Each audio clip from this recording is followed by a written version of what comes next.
దేవుని ప్రియమైన బిడ్డలారా, ప్రభువైన యేసుక్రీస్తు వారి నామంలో మీ అందరికీ నా హృదయపూర్వకమైన వందనాలు. ఈరోజు ఈ విధముగా దేవుని వాక్యాన్ని ఆలకించడానికి దేవుడు చూపించిన మహాకృపను బట్టి దేవునికి నా వందనాలు. అలాగే ప్రతిరోజు ఇదే సమయానికి ఇదే ఛానల్లో దేవుని వాక్యాన్ని ధ్యానం చేయడానికి దేవుడు చూపించిన మహాకృపను బట్టి దేవునికి వందనాలు. దేవుని బిడ్డలారా, ఈ యొక్క సమయంలో దేవుని నివాసము అనే అంశం మీద దేవుని మాటలు మనం ధ్యానం చేయబోతున్నాం. దేవుని వాక్యాన్ని ధ్యానించే ముందుగా మొదటికి వచ్చిన ప్రార్థన చేసుకుని దేవుని ఆత్మ సహాయాన్ని మనం కోరుకుందాం. పరిశుద్ధుడా, ప్రేమగల తండ్రి, మహోన్నతుడా, నాయనా, ఎంతమంది వాక్యాన్ని మీడియా ద్వారా ఆలకిస్తున్నారో వారందరినీ ఇప్పుడే దర్శించండి ప్రభువా, మాట్లాడండి, వారిని మీ స్వాధీనపరుచుకోండి, వారి జీవితాల్లో మీ ఘనమైన కార్యాలు జరిగించమని యేసు నామములో ప్రార్థిస్తున్నాను తండ్రి, ఆమేన్. దేవుని బిడ్డలారా, దేవుని నివాసము అనే అంశం మీద దేవుని మాటలు మనం ధ్యానం చేయబోతున్నాం. దేవుని బిడ్డలారా, దేవుడు నివసించే స్థలాల కోసం మనం అనేక సార్లు ధ్యానించాం. మొదటిగా దేవుడు యెషయా గ్రంథం 57వ అధ్యాయంలో 14-15 వచనాలు కానీ మనం చూసినట్లయితే, ఆయన మహోన్నతమైన అతి పరిశుద్ధ స్థలములో నివసించే దేవుడు.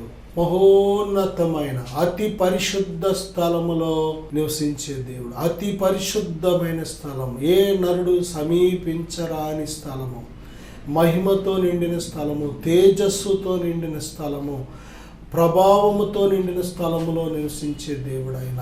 ఆయన ప్రభావాన్ని, మహిమను కప్పుకొని ఉన్నాడు, వెలుగును కప్పుకొని ఉన్నాడు. దేవుని బిడ్డలారా, ఆయన పరిశుద్ధుడు, ఆయన నీతిమంతుడు గనుక ఏ నరుడు కూడా ఆయన సన్నిధిలో ప్రవేశించలేడు. ఎందుకంటే మనుషులందరూ పాపం చేసి దేవుడు అనుగ్రహించి మహిమను పొందలేకపోతున్నారు. దేవుని బిడ్డలారా, కేవలం మనం ఈరోజు రక్షించబడుతున్నామంటే ఆయన కృప చేతే రక్షించబడి మనము దేవుని పిల్లలుగా అంగీకరించబడి మహిమ నుండి అధిక మహిమను పొందడానికి దేవుడు మనల్ని సిద్ధపరుస్తున్నాడు. నా సహోదరుడా, సహోదరి, ఈ మహోన్నతమైన సమయంలో మరి దేవుని నివాసం కోసం ధ్యానిస్తున్నాం. దేవుడు నివసించే స్థలము మొదటిది మహోన్నతమైన అతి పరిశుద్ధ స్థలము, అది పరలోకం. రెండవదిగా ఆయన నివసించే స్థలము మత్తయి సువార్త 10 చూస్తే, ఇద్దరు ముగ్గురు ఎలయనగా ఇద్దరు ముగ్గురు నా నామమును ఎక్కడ కూడి ఉందురో వారి మధ్య నేను ఉండును అని ప్రభు సెలవిచ్చారు. దేవుళ్ళని అందుకే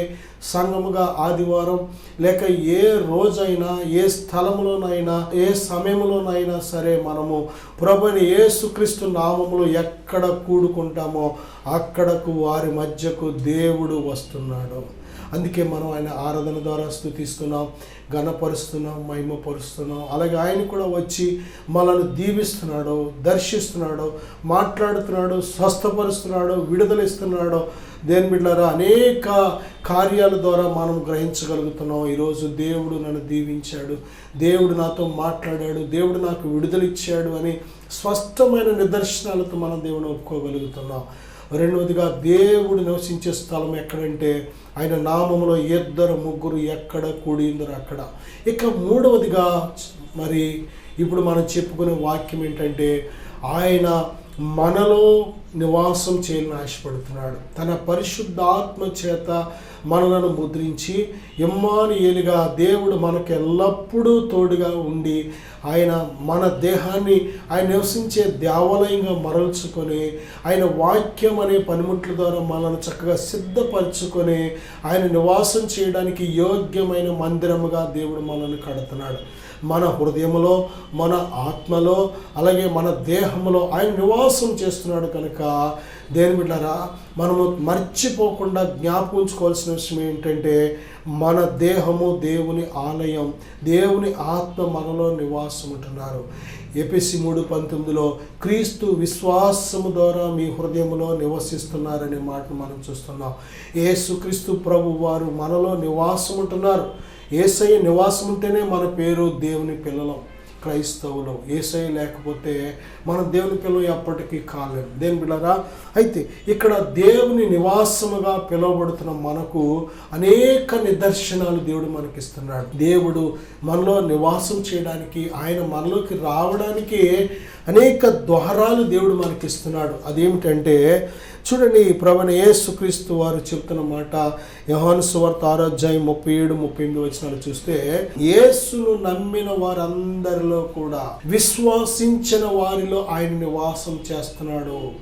మర్చిపోవద్దు దేని బిడ్డలారా, యోహాను సువార్త 6:37-38 చూస్తే, ఆయన యందు విశ్వాసముంచిన వారిలో తన పరిశుద్ధాత్మను నివసింప చేస్తున్నాడు. ఆయన నువ్వు విశ్వాసము ద్వారానే దేవునితో కనెక్ట్ అవుతున్నావు. దేని విశ్వాసము ద్వారానే దేవుడు నీలోకి రాగలుగుతున్నాడు.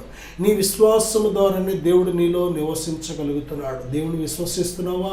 దేవుని యొద్దకు వచ్చేవాడు దేవుడు ఉన్నాడనియో, తను అడుగు వారికి ప్రతిఫలము దయచేవాడనియో నమ్మవల్ని కదా అని బైబిల్ చెబుతుంది. కనుక దేవుని యందు విశ్వాసం ఉంచితే విశ్వాసము ద్వారా వెంటనే దేవుడు నివసించే నివాస స్థానంగా నీ దేహము నీ హృదయం మారుతుంది. అందుకే విశ్వాసం చాలా చాలా చాలా ప్రాముఖ్యమైనది. అపొస్తలుడైన పౌలు ఏమంటాడంటే, మంచి పోరాటము పోరాడి తిని విశ్వాసమును కాపాడుకుంటూనే అంటున్నాడు. దేని బిడ్డ, విశ్వాసం నిజంగా నువ్వు విశ్వాసం అయితే, విశ్వాసానికి ఉన్న లక్షణం ఏంటంటే దేని బిడ్డరా, ఏ faith, real faith attracts the persecution. అంటే విశ్వాసం ఎప్పుడూ కూడా అది హింసను శ్రమలను ఆకర్షించే గుణం ఉంటుంది దానికి. ఎటువంటి ఛాలెంజెస్ వచ్చినా సరే భయపడదా రాని లెక్క చేయదు. అసలు సింహాల బోను వచ్చేలాగా ఉందంటే లెక్క చేయదు సింహాలని. అగ్నిగుండం ఎదురయ్యేలాగా ఉందంటే లెక్క చేయదు. ఇరుకు సముద్రం అడ్డుగా ఉందంటే లెక్క చేయదు. శత్రు సమూహాలు వస్తున్నాయంటే లెక్క చేయదు. నిందలు అవమానాలు పొంచి ఉన్నాయంటే లెక్క చేయదు. సాతానుగాడు పొంచి ఉన్నాడంటే లెక్క చేయదు. ఎందుకంటే విశ్వాసం అనేది అంత పవర్ఫుల్. నువ్వు విశ్వసించడం నీ వల్ల అయితే విశ్వసించువానికి సమస్తము సాధ్యమే. నమ్ముట నీ వల్ల అయితే నమ్మువానికి సమస్తము సాధ్యమని ప్రభు వాగ్దానం చేశారు. నా సహోదరుడా, విశ్వాసం శ్రమను ఆకర్షిస్తుంది, హింసను ఆకర్షిస్తుంది, తృణీకరించదో. విశ్వాసం అయ్యో నా వల్ల కాదు బాబాయ్ అని పారిపోదాం, వీపు చూపించదు. విశ్వాసానికి గుణం ఏంటంటే ఎదురు పెడుతుంది, సింహంలాగా ఎదురు పెడుతూ ఉంటుంది. అది హల్లెలూయా. దేని ప్రియమైన బిడ్డారా, నీలో అటువంటి విశ్వాసం ఉండాలి దేవుడు ఆశపడుతున్నాడు. ఎందుకంటే విశ్వాసము ద్వారా నీలో ఆయన నివాసం చేయాలని ఆశపడుతున్నాడు.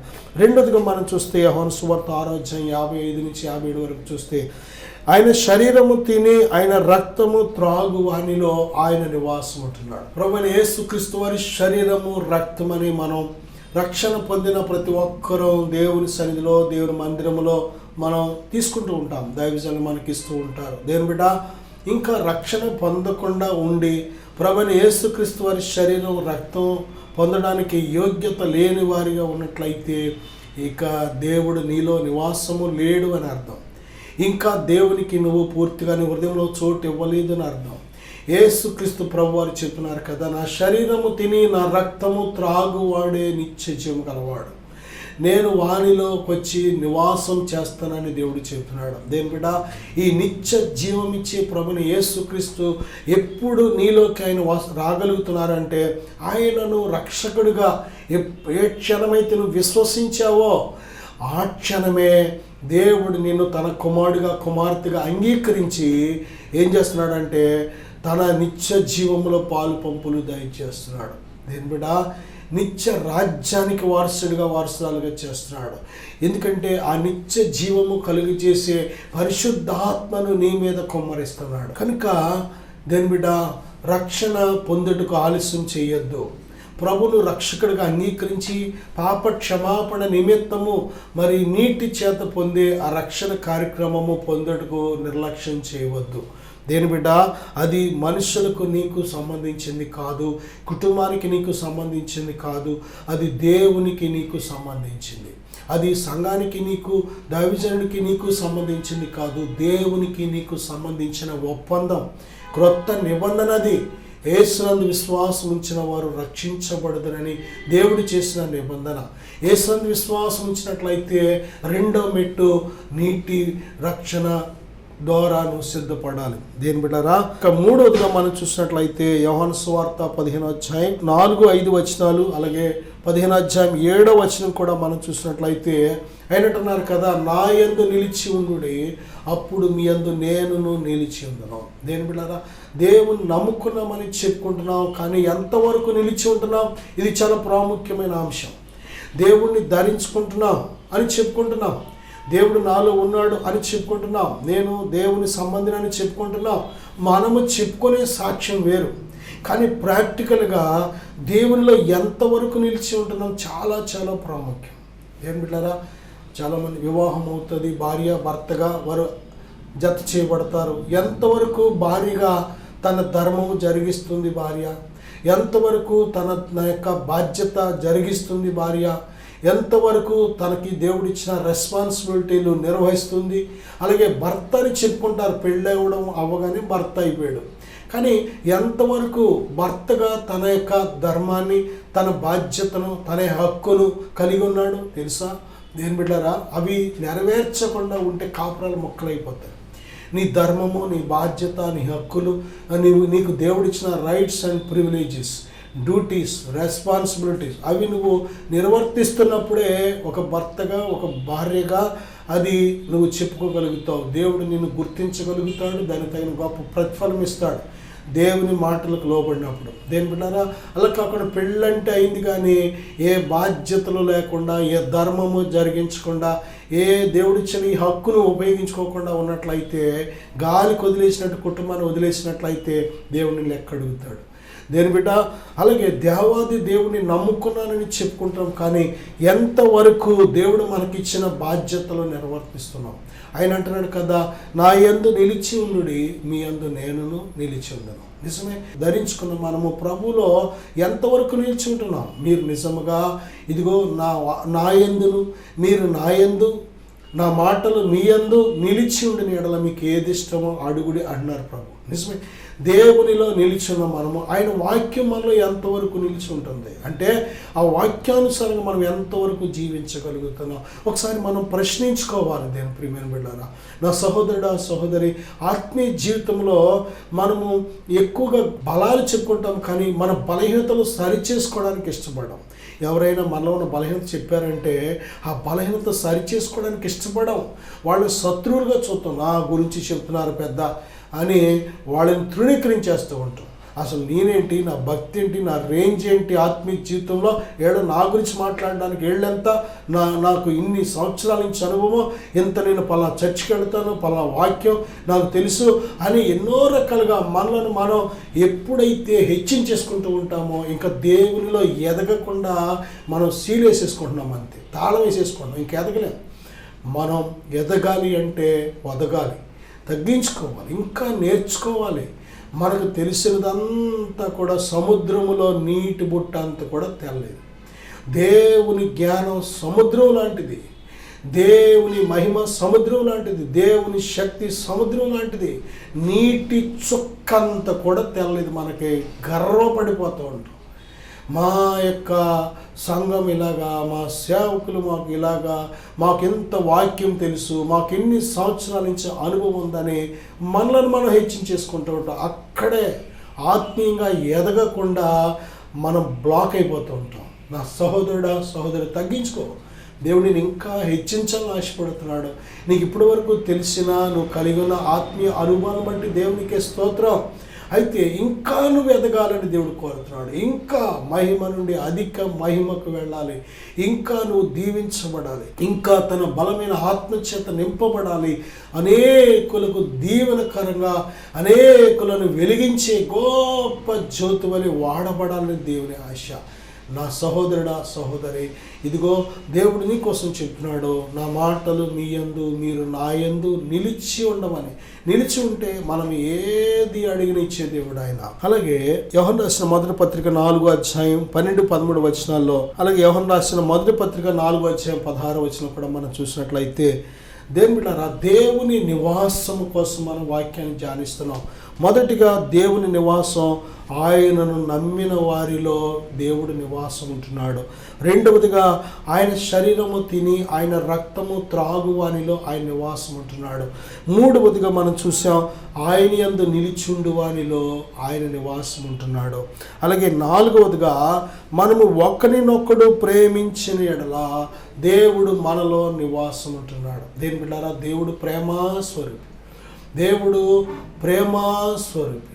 దేని బిడ్డారా, ద్వేషాలకు లేక కక్షలకు, పగలకు, అసూయలకు లేక క్షమించలేని స్వభావాలకు కర్త ఎవడంటే సాతాను. సాతాను, శత్రువు అయిన సాతాను ఏ హృదయంలో వాడు పని జరుగుతూ ఉంటుందో ఆ మనుషుల జీవితంలో ప్రేమ ఎంత మాత్రం ఉండదు. దేవుని ప్రేమ ఉండదు, లోక ప్రేమ ఉంటుంది, శరీర ప్రేమ ఉంటుంది, దెయ్యం ప్రేమ ఉంటుంది, కానీ దేవుని ప్రేమ మాత్రం ఎంత మాత్రం ఉండదు.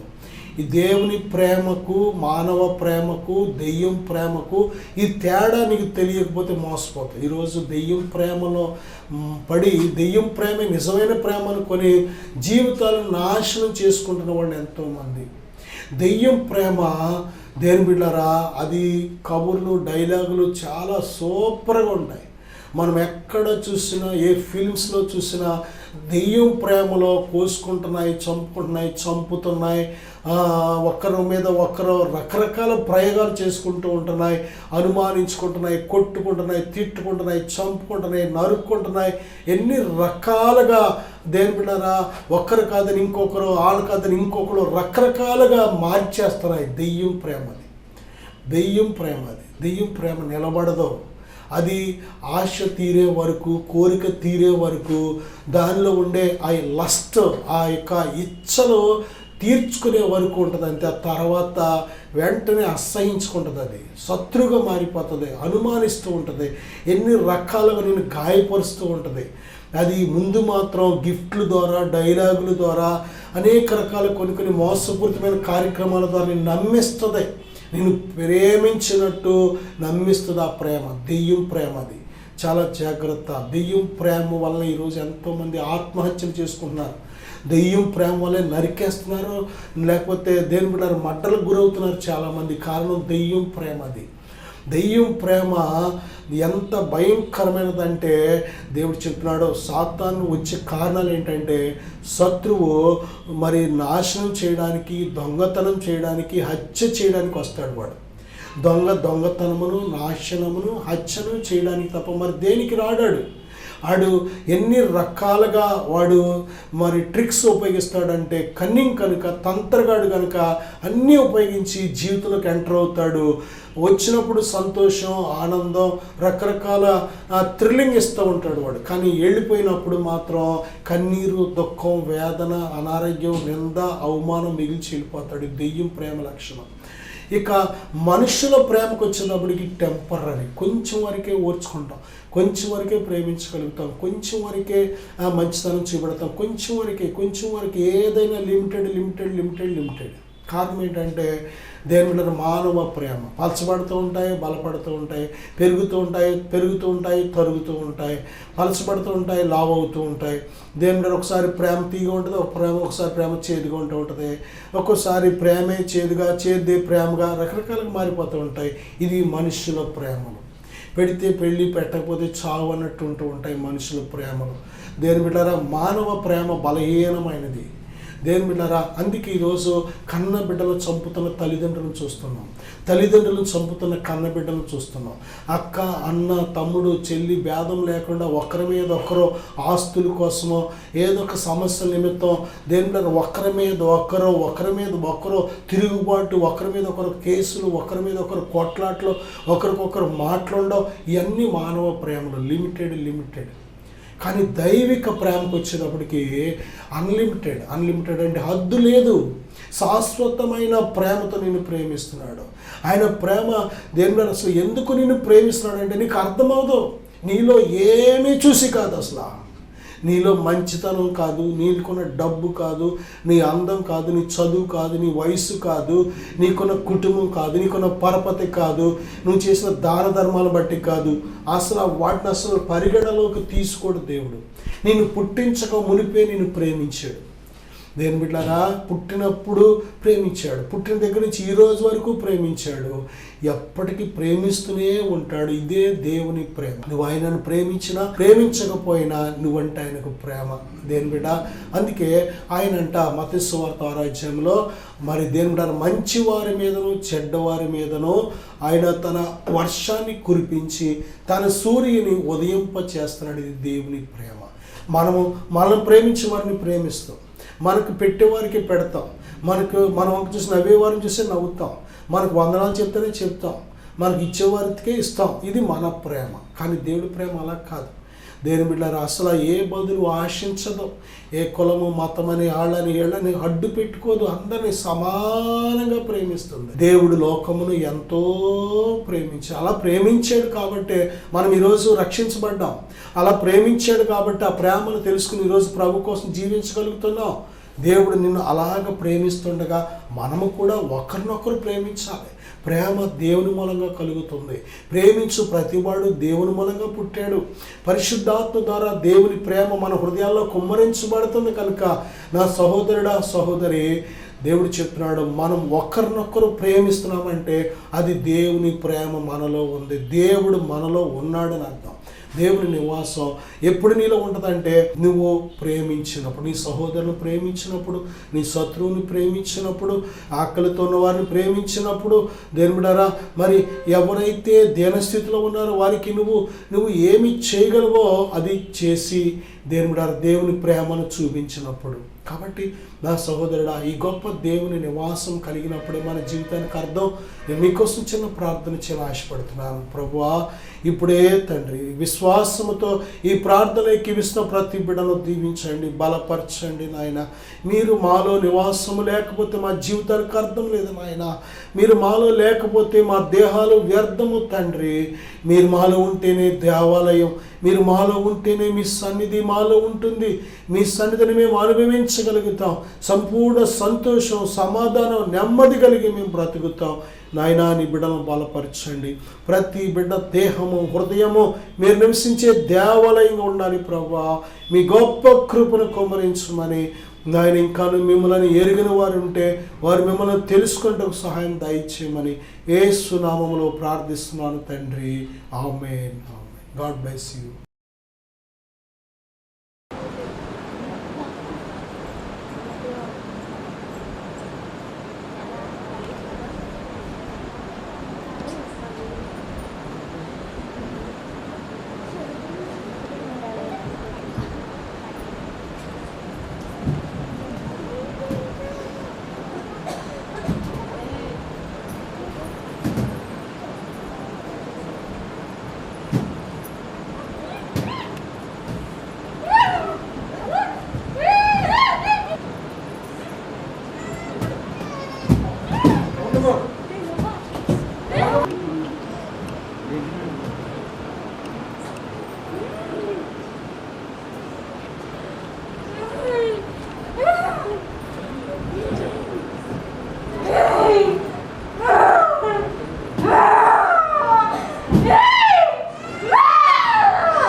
ఎక్కడి నుంచి వచ్చావు?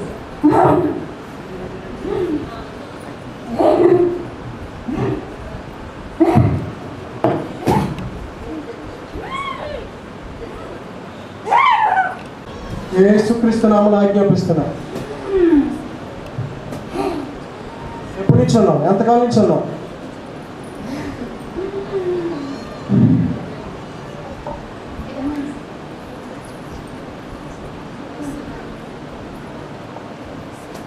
In the name of Jesus Christ.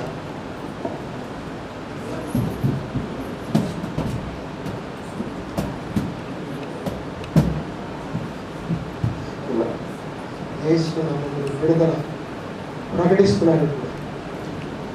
మొదలుకొని సంపూర్ణ ఆరోగ్యం, నెమ్మది, సంతోషం కలుగులుగా అర్పిస్తున్నాను. దేవుడిని విడిపించాడు. సంతోషంగా దేవుడికి స్తోత్రం చెప్పండి. హల్లెలూయా. దేవుడు నన్ను విడిపించాడు. నా పేరు విజయలక్ష్మి అండి. మా ఊరు వచ్చి చాదిరేసుకుంటా. నేను కొన్ని రోజులుగా ఎంతగానో నలిగిపోతున్నాను. అది ఏంటన్నది నాకైతే తెలియడం లేదు. ఇంట్లో బాధల వల్ల ఎందుకు నలిగిపోతున్నానో తెలియడం లేదు. పిల్లల విషయం వచ్చి కూడా వాళ్ళు ఎంతగానో నా దగ్గరికి వచ్చినా నేను వాళ్ళని కూడా దగ్గరికి రానివ్వడం లేదు. అది కోపం వచ్చేస్తుంది. వాళ్ళతో ఎంతగానో చిరాకు పడుతున్నాను నేను. అది కూడా నాకు తెలియడం లేదు. ఇంట్లో భర్త విషయం అందు, కుటుంబ విషయం అందు నేను ఎంతగానో నలిగిపోతున్నాను. అది నాకు తెలియడం లేదు. తర్వాత వచ్చి వాళ్ళతో దెబ్బలాడుకున్నా ఏం చేసినా నేను దేంతో దాంతో కొట్టేసుకుంటున్నాను. అది నేను ఎందుకు ఇలా చేసుకుంటున్నానో కూడా నాకు తెలియడం లేదు. ఇలా అమ్మ వాళ్ళు నన్ను ఇలా రమ్మని చెప్పారు. ఫాస్ట్ గారి దగ్గరికి వచ్చాను. వచ్చినా నేను దగ్గరికి రావడానికి ఎంతగానో ఆలోచిస్తున్నాను. ఆయన వచ్చి నాకు ఏమీ కాదు, నీకు ఇలా ఉంటుంది నీకు అని ఆయన నాకు ఎంతగానో చెప్పారు. చెప్పి నేను ఆయన దగ్గరికి వచ్చేసరికి జీవజలాలు ఇలా జల్లడం వల్ల నాలో ఉన్న దురాత్మ ఎంతగానో బయటికి వెళ్ళిపోయింది. దేవుడు నన్ను ఎంతగానో దీవించి నాకు ఇంత ఆరోగ్యవంతమైన శక్తిని నాకు కలగజేశారు. తలలో ఉన్న భారం మొత్తం నాకు ఎంతగానో తొలగిపోయింది. తలలో ఎంతగానో బాధపడుతూ నాకు ఏదేదో అయిపోతున్నట్టు దేంతోనూ కొట్టేసుకుంటున్నాను నేను. అలాంటిది దురాత్మ నాలో ఉండి నన్ను ఎంతగానో శోధన పెట్టింది. ఈ పెట్టడం వల్ల నాకు ఈ జీవజలాలు జల్లడం వల్ల నాకు ఎంతగానో పరిశుద్ధాత్మ నాకు ఎంతగానో కలగజేశాడు దేవుడు. నాకు ఎంతగానో ఇప్పుడు తేలిగ్గా ఉంటుంది.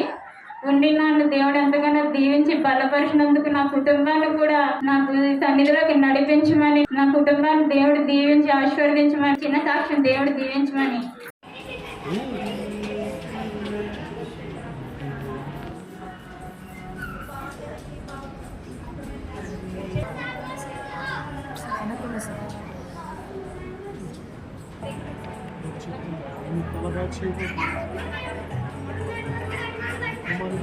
త్వరగా వాడుకోబోతుంది. శక్తికి మించిన ప్రయాణం ఇవాళకి తోడుగా ఉన్నారు కనుక ఈ పూర్వంగా రూపించిన 5 వర్గాలను గడిచారు. మార్గాన్ని సరళం చేయబోతున్నారని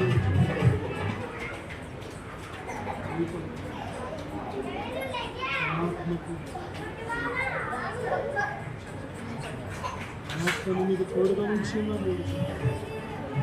ఆత్మ నీలో ఉంచి ఉన్నానని తెలుసు. నేను నీకు తండ్రిలో ఉన్నానని తెలుసు. దేవునామానికి వందనాలు, సేవకులకు నా వందనాలు. నా పేరు వినయ్ కుమార్, మాది పెద్దతాడిపల్లి గ్రామము. నేను కూడా దేవుడు నమ్ముకొని దేవుడి మందిరానికి అయితే వెళ్ళేవాడిని, కానీ నా ఆత్మీయ జీవితం అంత ఫలవంతంగా లేదు. అనేకమైన బంధకాలతో నా ఆత్మీయ జీవితము ఉంటూ ఉండేది. అలాగే ఒకరోజు సేవకులు ఎనైటింగ్ వాటర్ ద్వారా ప్రార్థన చేస్తున్నారని నేను విన్నాను. ఆ ప్రార్థన చేయించుకున్న వారి జీవితంలో ఎన్నో గొప్ప కార్యాలు దేవుడు చేశారు. చాలామంది విడుదల లేని వారు విడుదల పొందుకున్నారు, స్వస్థత లేని వారు స్వస్థత పొందుకున్నారు. ఎప్పుడైతే ఆ సాక్ష్యాన్ని నేను విన్నానో నా జీవితంలో కూడా దేవునిలో బలంగా సాగాలని, దేవునిలో నడవడానికి, నేను కూడా దేవునిలో స్థిరముగా ఉండాలని చెప్పి ఒకరోజు సేవకుల యొద్దకు వెళ్ళి ప్రార్థన చేయించుకున్నాను. ఎప్పుడైతే సేవకుల ద్వారా ప్రార్థన చేస్తున్నప్పుడే దేవుడు నన్ను బలంగా తాకారు. వెంటనే నాలో, నా హృదయం నుంచి ఏదో ఒక తెలియని బంధకం, ఏదో ఒక చీకటి నా నుంచి బయటికి వెళ్ళిపోవడం నేను గ్రహించాను. ఎప్పుడైతే అలా చీకటి బంధకం నా నుంచి వెళ్ళిపోయిందో నా హృదయం చాలా తేలికైంది. దేవుడు తన బలమైన ఆత్మతో నన్ను నింపి నన్ను స్థిరపరిచి తన ఆత్మతో నన్ను ముద్రించారు. ఆ రోజు నుంచి ఈ రోజు వరకు కూడా నా జీవితంలో దేవుడు ఎన్నో గొప్ప కార్యాలు చేశారు. అప్పటి నుంచి నా ఆత్మీయ జీవితంలో బలమైన ఆత్మీయ జీవితంలో నేను కొనసాగించగలుగుతున్నాను. దానికి కారణం ఆ రోజు సేవకుల ద్వారా నేను ప్రార్థన చేయించుకున్నప్పుడు దేవుడు సేవకుల్లో ఉండి సేవకుల ద్వారా తన ఆత్మతో నన్ను నింపి ఈరోజు ఇలా గొప్పగా ఉన్నతమైన స్థానంలో ఆత్మీయ స్థితిలో దేవుడు నన్ను నిలబెట్టారు. దేవుడు నా జీవితంలో చేసిన ఈ కార్యమును బట్టి దేవునికే సమస్త మహిమ, ఘనత, ప్రభావములు యుగయుగములు చెల్లునుగాక.